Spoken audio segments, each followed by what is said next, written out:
Good morning, everyone. Today I will present my credit default prediction project. The goal of this project is to predict whether a loan applicant is likely to default, where the variable target equals to 1 if the client eventually defaults and 0 if the client repays the loan successfully. One important characteristic of this dataset is that it is highly imbalanced in training data. Only about 8% of clients are labeled as default cases, while more than 90% are non-default.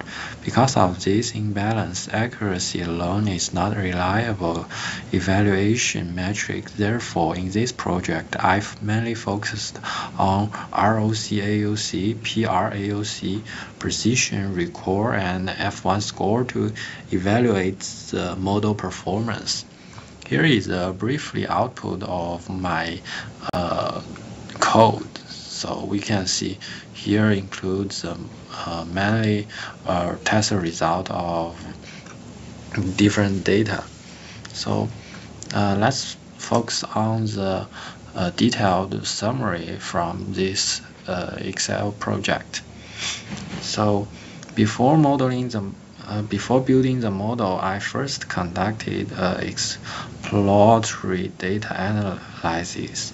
The dataset contains demographic information, financial attribute, and external credit information for each applicant.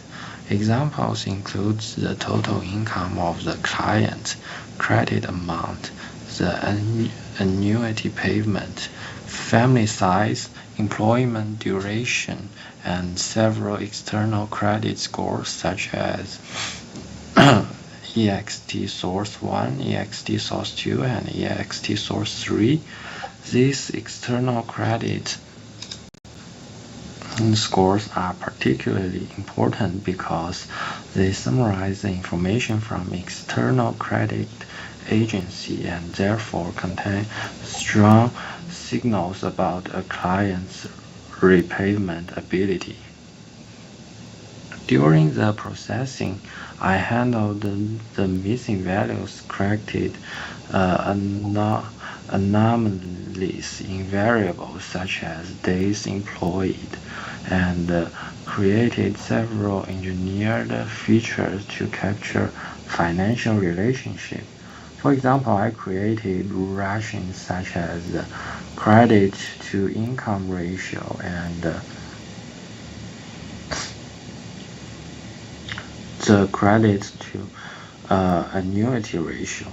These ratios are useful because they reflect the financial burden of the loan relative to the borrower's income and repayment capacity. For modeling stage, I selected CAD-Boost as the primary algorithm.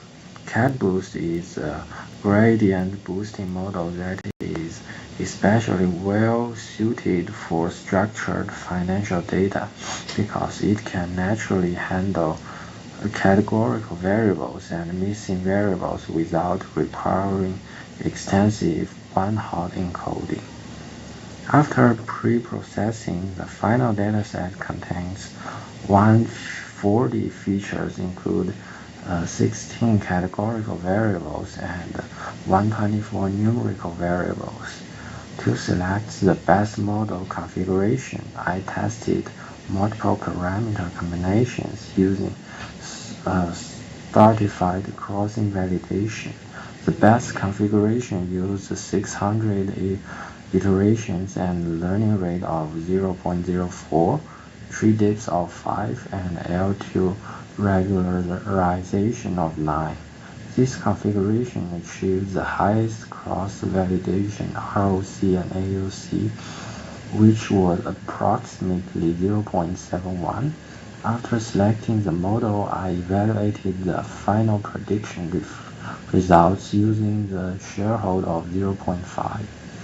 The model achieved a validation ROC and AUC of about 0.69 and a PRAUC of about 0.17.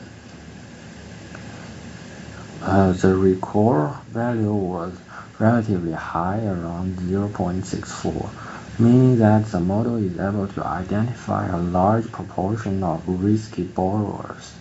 Prediction was lower, which is common in highly imbalanced credit risk dataset, where detecting risky cases is typically more difficult.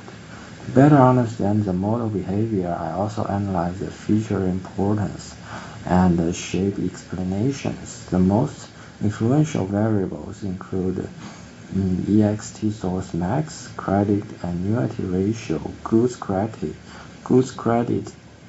difference, and EXT source mean and AMT annuity.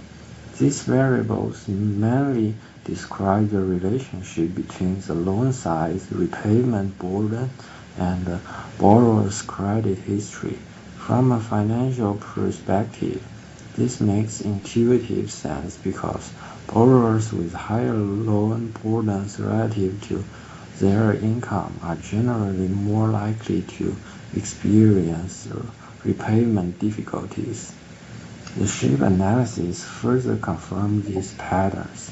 External credit scores and financial ratio have the strongest impact on predicted default risk. For example, lower external credit scores tend to increase the predicted probability of default, while higher income relative to credit tends to reduce the predicted risk. Overall, this project demonstrates how machine learning can be used to identify patterns in financial data and assist credit risk assessment by combining structured financial variables, gradient boosting models, and explainability techniques such as SHAP. We can build a predictive system that is not only provide risk estimates but also help explain why certain applicants are considered high risk. This is the some result data in this Excel file. From here we can see the result of ROC, AOC, PRAOC, accuracy, all this data.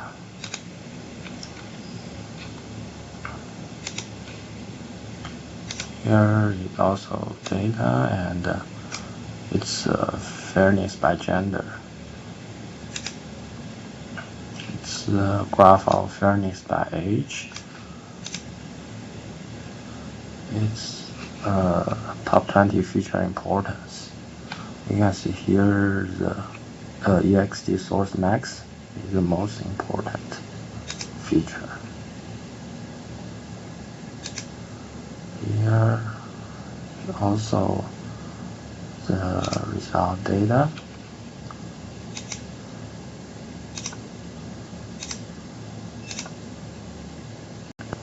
That's all. Thank you very much.